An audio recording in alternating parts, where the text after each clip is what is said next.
Layla illa qalila. Pray at night, but for a little.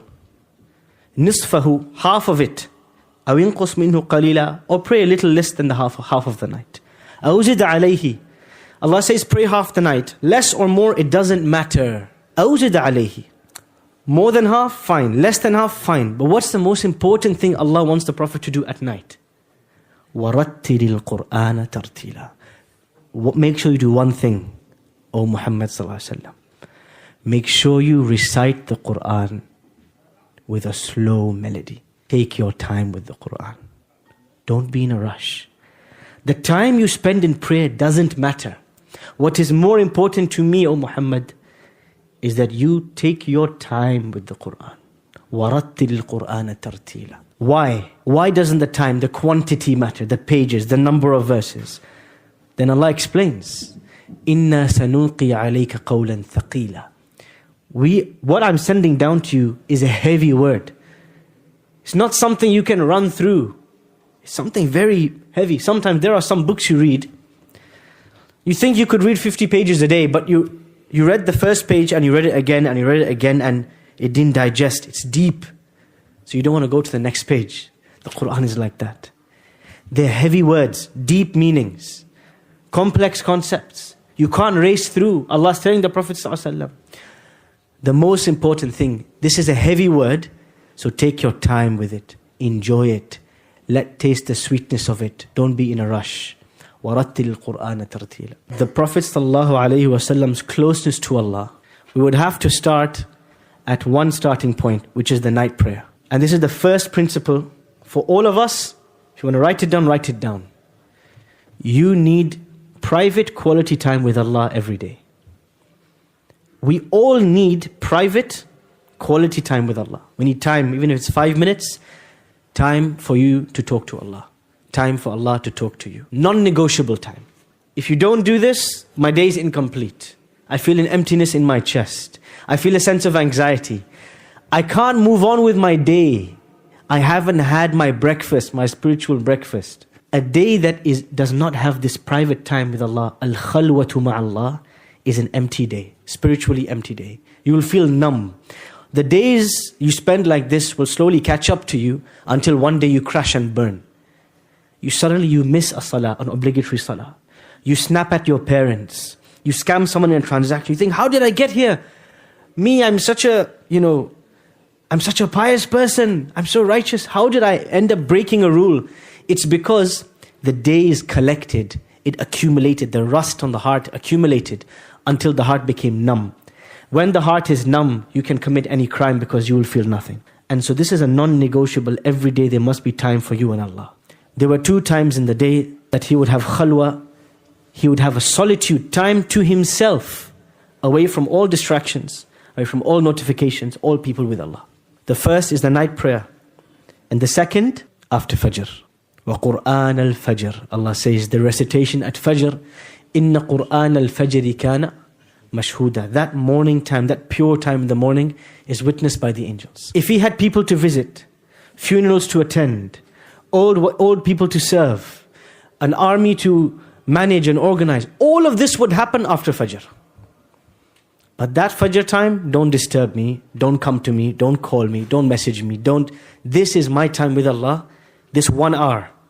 And my whole day is determined by how this hour is spent. This is how the Prophet's mindset was. You might think, okay, I blocked my calendar 30 minutes, let's say after Isha, or 30 minutes before Fajr. Or after. I blocked my calendar, this is my time with Allah, now what do? I want to give you 3 incidents from the Prophet's life. A snapshot. Someone took a picture, took a small video while he was in this moment. What was he doing? First one.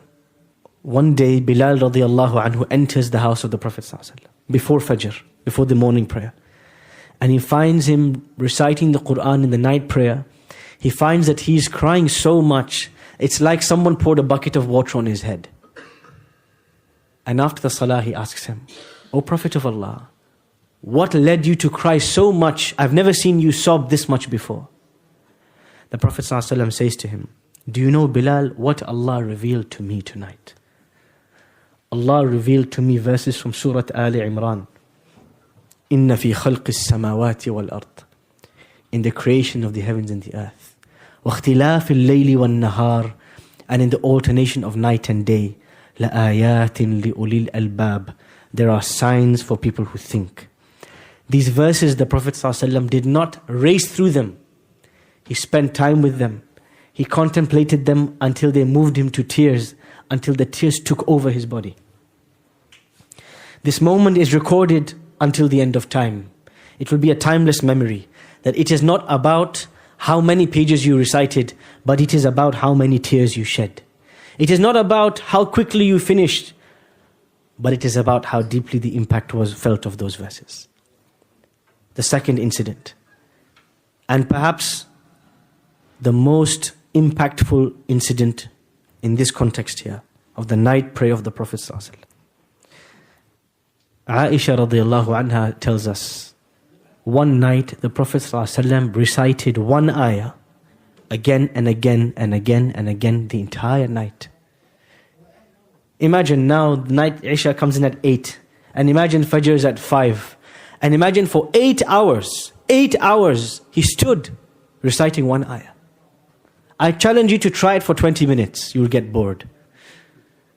What kind of a person does he need to be to enjoy one ayah for 8 hours? There are people here, they watch a cartoon, they watch a movie. If you say, can we watch again? They say, oh my God, don't bore me, please. Again, I've already seen it, I know what's going to happen. Somebody's watched a match, you say, can you watch the highlights together? Oh my God, I've already seen it, I know what's going to happen. What does it take to taste the verses fresh again and again? And more interestingly, what was the verse that he was reciting? He recited this verse, إِن تُعَذِّبَهُمْ فَإِنَّهُمْ عِبَادُكَ. Oh Allah, if you punish them, they are your slaves, you can do so. وَإِن تَغْفِرْ لَهُمْ فَإِنَّكَ أَنْتَ الْعَزِيزُ الْحَكِيمُ. But oh Allah, if you forgive them, then you are the mighty and you are the authority. This ayah, he recited it again and again and again, all night. Why? Because of the impact it had. Clearly for him, the night prayer was not about quantity, but it was about the quality. Clearly it was about the contemplation. It was not about the race to finish. And he tasted these verses. And he would make dua between verses. When he would stop at a verse that described paradise, he would pause. He would say, oh Allah, make us of the people of paradise. And when he would recite a verse of hellfire, he would pause. And he would say, oh Allah, protect me from the hellfire. The sign of a prophetic prayer is not how much you recited, but how much you stopped. It's not about how much you recited, but how little you recited. It's not about how quick the rak'ah was, but how slow it was. It is not about the length of your thobe, but how far your tears dripped onto the carpet. The third situation. The Prophet ﷺ is praying at night, حَتَّى تَرِمَّ قَدَمَاهُ, until his feet became swollen. And Aisha radiallahu anha asks him, why would you do this? Why do you pray for so long until your feet are swollen when your previous and future sins are forgiven? You have no need to do this, basically. And he says, أَفَلَا أَكُونَ عَبْدًا شَكُورًا. How can I not be grateful to Allah? Every car has an engine. Every airplane. If you look at a big Boeing, the big air, inside there's something moving it, making it move. Something giving it speed, rotation. Something giving it that horsepower. If we say the Prophet ﷺ, you look at his worship, it looks like a jet, like a speeding jet. Look how far he's going. Look how much mile he covers. But what was the engine that moved him? What was the muharrik? What was inside him? It was this feeling of being indebted to Allah. How much Allah has given me, yet how little I show. What we realize from this hadith of Aisha, the greatest worship of the Prophet ﷺ was not his bodily worship. It was the worship of the heart. Whatever you saw outside, inside something far greater was happening. Whatever on the outside you saw of his ruku' and his standing and his sujood, the level of gratitude to Allah in his heart was far outstripped what you saw on the outside. The outside could not show you the depth of gratitude, the depth of shame he had from Allah, the depth of love of Allah, the depth of fear of Allah in his heart, you could never know how deep it was. You only got the iceberg, you only got the tip of the iceberg on the outside of the Prophet. And therefore, for most of us, for many of us, it is not that we don't pray salah on time or that we don't pray salah often enough. It is not that we don't care about the night prayer. It is that deep down, we do not have the same feelings towards Allah. The feeling of love, the feeling of fear, the feeling of indebtedness, of shame, the feeling of gratitude. That doesn't exist in the heart. If the engine is not working, the plane will not fly. If a camel doesn't have food, it will not walk. This is the nourishment of the heart. Those emotions, if those emotions are not there, the outer worship is going to be empty. And this is what made the Prophet ﷺ's worship greater than the worship of any man on this earth. He made the same movements. Arguably, some companions of the Prophet would go further than him. They would stand up for longer. They would fast more days. They would give more in charity, more quantity. But they could never match the depth of feeling in his heart. And so if you want to compete, don't compete on quantity, but compete in depth and quality. This is what the Prophet ﷺ teaches. أَفَلَا أَكُونَ عَبْدًا شَكُورًا. What moves you to worship is greater than the worship itself. The intention is greater than the action. What is in the heart is greater than what is on the limbs. If you want to get started emulating the salah of the Prophet ﷺ, just the salah. For a month, my advice, don't pray any additional voluntary prayers. Start with the obligatory salah. Pray it early, pray it on time, take your time. 10 minutes, 15 minutes. Lunch break at work, maybe you get 30 minutes for lunch, 45 minutes for lunch, 10 minutes, 15 minutes, salah. Book a room, find a place, find a corner. Get rid of the distractions. Make this the most important part of your day. Try doing this for a month, just focusing on the 5 days. When you get to this level, then you add a new habit, the 12 sunan. The Prophet ﷺ in some narrations, 12, some narrations 14 sunan. Sunnah, voluntary prayers that he would pray every single day. In the Hanafi madhab, these are the sunnah mu'akkadas, the emphasized sunan. Once you complete this, then the next level, the night prayer, the duha prayer. But don't try to race to the end straight away.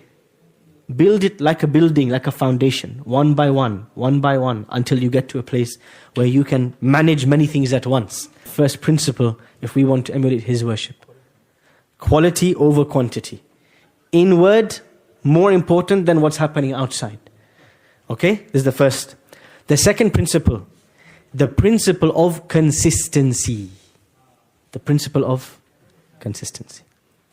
The Prophet ﷺ says in famous hadith, أَحَبُّ الْأَعْمَالِ إِلَى اللَّهِ أَدْوَمُهَا وَإِنْ قَلَّ. The most beloved deeds to Allah are consistent even if they are small.